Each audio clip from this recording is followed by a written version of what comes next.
Hello students, स्वागत है आप सभी का मेरे यूट्यूब चैनल में। स्टूडेंट्स, आज से हम लेक्चर सीरीज़ जो है वो कंडक्ट करने वाले हैं। एक्चुअली ये जो लेक्चर सीरीज़ होगी वो बेसिकली जो स्टेट लेवल की एग्ज़ाम्स है गुजरात में, आपको पता ही है, जेटको, यूजीवीसीएल, पीजीवीसीएल वगैरह ये सारी एग्ज़ाम्स आती है। तो आई थिंक ये एग्ज़ाम्स अगस्त या सितंबर में हो सकती है। तो उसके पहले हम ये पूरा सीरीज़ जो है कंप्लीट करेंगे। तो जितना भी सिलेबस है यूजीवीसीएल, पीजीवीसीएल, एमजीवीसीएल, जेटको में जितना भी सिलेबस आता है वो पूरा हम कंप्लीट करने का ट्राई करेंगे। तो ये हमारा फर्स्ट लेक्चर है। तो चलिए आगे बढ़ते हैं, फर्स्ट लेक्चर देखते हैं उसमें क्या क्या है। सी यहाँ पर जो क्वेश्चन है बेसिक सर्किट का, बेसिक सर्किट में आपको समझना है कि जो क्वेश्चंस आते हैं डीसी सर्किट, एसी सर्किट में से, ठीक है ना, बेसिक क्वेश्चन, ओम्स लॉ है ना, किरचॉफ, तो आपको ये सारे बेसिक्स पता होने चाहिए। इसमें से भी क्वेश्चन आते हैं, करीबन 4 से 5 मार्क्स का क्वेश्चन इसमें से ही आता है, ठीक है ना। तो चलिए समझते हैं इसको। Which of the following laws state that in any electrical network the algebraic sum of the currents meeting at a point is 0। तो आपको ये पता होगा स्टेटमेंट, इसमें जो है ये क्वेश्चन एक्चुअली ये बहुत सारी एग्जाम में आ चुका है। देखो ये आपको दिख रहा है, इतनी सारी एग्जाम्स में क्वेश्चन आ चुका है। Which of the following laws state that in any electrical network the algebraic sum of the currents meeting at a point is 0। तो इसमें हमारा जो होगा किरचॉफ करंट लॉ होगा, ठीक है ना। थोड़ा सा समझ लेते हैं किरचॉफ करंट लॉ क्या कहना चाहता है। किरचॉफ करंट लॉ जो है gives the law of conservation of charge which state that the algebraic sum of the current at any node on a current और network is always equal to 0। हमें ये पता है incoming current is equal to outgoing current होता है ना। जितने current जा रहे हैं उतने करंट बाहर आ रहे है ना। Incoming is equal to outgoing current. तो इसका जो स्टेटमेंट है वही कहना चाहता है कि Kirchhoff current law gives the law of conservation of charge which state that the algebraic sum of the current at any node on a circuit network is always equal to 0। अब बात करते हैं ऐसा यूनिट ऑफ कंडक्टिविटी। ये तो बहुत easy question है, mho per metre होगा, ये आपको पता है ना। ये आपको शायद ये भी पता होगा कि ऐसा unit of conductivity mho per metre होता है और रेजिस्टेंस इज इक्वल टू क्या होगा, L by sigma into A होता है। Sigma is equal to L by R A होता है ना। और एल जो होता है उसका यूनिट मीटर में होता है, रेजिस्टेंस ओम होता है, और एरिया जो होता है मीटर स्क्वायर होता है ना। तो mho पर मीटर होगा, ऐसा हम बोल सकते हैं। चलिए नेक्स्ट क्वेश्चन की ओर आगे बढ़ते हैं। तो ये जो थर्ड नंबर का क्वेश्चन ये क्या कहना चाहता है, C for ideal current source the internal resistance is ideal current source the internal resistance. तो आइडियल करंट सोर्स में इंटरनल रेजिस्टेंस कितना होगा, ऐसा क्वेश्चन हमारा पूछ रहा है। तो infinite and connected in parallel, ठीक है, इनफाइनाइट होगा और ये जो कनेक्टेड होगा कैसा होगा, पैरेलली कनेक्टेड होगा। और ये भी क्वेश्चन बहुत सारे एग्जाम में आ चुका है, इवन जीपीएससी की जो एग्ज़ाम है क्लास 3 की उसमें भी आ चुका है, ठीक है ना। नेक्स्ट क्वेश्चन की ओर आगे बढ़ते हैं। तो विच of the following conductors has the lowest resistivity. तो इसमें से कौन सा कंडक्टर है जिसकी रजिस्टिविटी वेरी मतलब बहुत ही कम होती है। तो हमारा जो आंसर होगा ये सबको पूरा पता है, ये बहुत ही ईजी क्वेश्चन है, सिल्वर का होता है ना, ये सब लोग जानते ही है। तो हमको ये पता भी होना चाहिए ये डिसेंडिंग ऑर्डर में कंडक्टिविटी, यहाँ पे देखो सबसे कम एल्यूमिनियम, उसके बाद ए होगा, उसके बाद कॉपर, और लास्ट में जो होगा कंडक्टिविटी सब हाईएस्ट कंडक्टिविटी एजी की होगी, उसके बाद सी की, कॉपर की होगी, है ना। कंडक्टिविटी जो होता है वो इन्वर्सली प्रोपोर्शनल होता है, ये आपको पता होना चाहिए। इन्वर्सली प्रोपोर्शनल होता है रजिस्टिविटी का, जैसे रजिस्टिविटी बढ़ेगी उतना क्या होगा, कंडक्टिविटी जो होगी वो कम होगी, ये आपको पता होना चाहिए। उसके बाद जो क्वेश्चन है वो बहुत ही ईजी है। Energy use by 1.5 kilowatt heater in 5 minute. तो इसमें हमें ये जानना है कि एनर्जी, कितनी एनर्जी यूज़ हुई जब हम 1.5 किलोवाट का हीटर हम 5 मिनट के लिए यूज़ करेंगे, तो कितनी एनर्जी यूज़ हुई, ऐसा क्वेश्चन कहना चाहता है। तो हमारे पास एक फार्मूला है, is equal to P × T। उसमें हमें क्या करना है, जस्ट पुट करना है P पावर कितना है 1.5 है ना, और किलो में है तो क्या होगा 1000 मल्टीप्लाई करेंगे, और मिनट है, मिनट में क्या करेंगे हम उसको 60 से मल्टीप्लाई करेंगे, ओके। तो हमारा जो आंसर होगा वो क्या होगा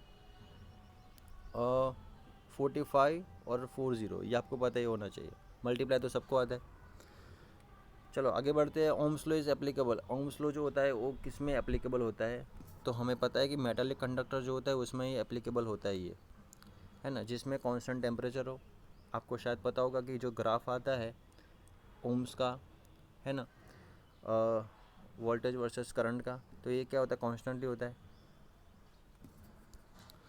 Ohm's law state that if all the physical condition and unaffected at a constant temperature, the potential difference of conducting wire is directly proportional to the current apply on them। ये आपको याद रखना है। जितना इधर देखो ये डायरेक्टली प्रोपोर्शनल है, ये तो डायरेक्टली प्रोपोर्शनल है। इसका मीनिंग क्या होगा, जब भी करंट बढ़ेगी तब वोल्टेज भी बढ़ेगी। और I इज इक्वल टू क्या होगा, V/R होगा। हेंस द फॉलोइज लिनियरिटी, ये लिनियरिटी होता है। ग्राफ तो क्या कैसा होता है आपको पता होगा, लिनियरिटी होता है ग्राफ, है ना।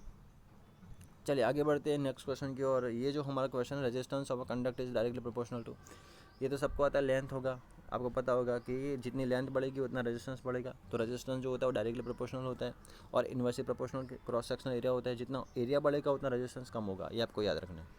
चलिए आगे बढ़ते हैं। 2 coil heaters give the maximum heat output when the coils are in. तो इसमें हमारा जो आंसर होगा क्या होगा, सी होगा, पैरेलली होगा। इसमें क्या होगा, 2 coil heaters give the maximum heat output. Maximum heat output कब देगी, जब 2 कॉयल जो होगी वो पैरेलली कनेक्टेड होगी, ये आपको याद रखना है। पैरेलली कनेक्टेड होगी तो ही हम ऐसा बोल सकते हैं कि ये जो 2 कॉयल है ना, हीटर मैक्सिमम हीट देगा हमें जब हम कॉयल को पैरेलली कनेक्टेड करेंगे। चलिए आगे बढ़ते हैं। ये क्या है, conventional flow of electric current is from. तो इसमें जो होगा +V to -V, हमें पता है। इलेक्ट्रिक करंट ऑलवेज फ्लो जो होता है वो कैसे होता है, पॉजिटिव टू नेगेटिव होता है। Terminal, positive terminal to negative terminal, ये आपको शायद पता ही होगा। It always the flow from the higher potential to lower potential. उसके बाद जो नेक्स्ट क्वेश्चन है, complicated the series parallel combination of resistance are also known, उसको हम क्या बोलेंगे, तो इलेक्ट्रिकल नेटवर्क बोलेंगे। ये आपको एज ए इलेक्ट्रिकल इंजीनियर आपको पता ही होना चाहिए कि complicated series parallel combination of resistance are also known as, उसको हम क्या बोलेंगे, इलेक्ट्रिकल नेटवर्क बोलेंगे। चलिए आगे बढ़ते हैं। इफ़ कैपेसिटर्स, ये है सीरीज़ में कनेक्ट करेंगे, इफेक्टिव कैपेसिटेंस क्या होगा, ये तो बहुत ईजी है, ये हमें पता है। क्योंकि रेजिस्टेंस और एक कैपेसिटर, ये दोनों केस में क्या होता है, उल्टा होता है। जैसे इसमें सीरीज़ का कनेक्शन हम क्या करते हैं, एडिशन करते हैं, वैसे ही इसमें क्या करेंगे, तो सीरीज़ कनेक्शन में हम कुछ इस तरह से करेंगे, 1/C1 + 1/C2, ठीक है। तो दोनों का जो फंक्शन है वो उल्टा होता है ना। If the capacitor connect in series, effective capacitance क्या होगा, तो ये लिख सकते हो आप, इफेक्टिव कैपेसिटेंस कुछ ऐसा होता है। चलो नेक्स्ट क्वेश्चन पर आगे बढ़ते हैं। नेक्स्ट क्वेश्चन क्या कहना चाहते हैं, द फॉलोइंग इज करेक्ट, इसमें से कौन सा करेक्ट है, तो सारे करेक्ट है। P = VI, ये भी करेक्ट है। P = I²R, वो भी करेक्ट है। P = V²/R, ये भी सारे करेक्ट है। और ये क्वेश्चन DGVCN में आ चुका है, तो हमारे लिए ये क्वेश्चन IMP की कैटेगरी में आ सकता है, क्योंकि ये क्वेश्चन DGVCN में आ चुका है। चलिए आगे बढ़ते हैं कि इलेक्ट्रिक जो चार्ज होता है वो किसके इक्वल होता है, तो ये तो I = I × T होता है ना। इलेक्ट्रिक चार्ज होता है Q = IT होता है, ये हमें फॉर्मूला पता होगा, Q = IT होता है।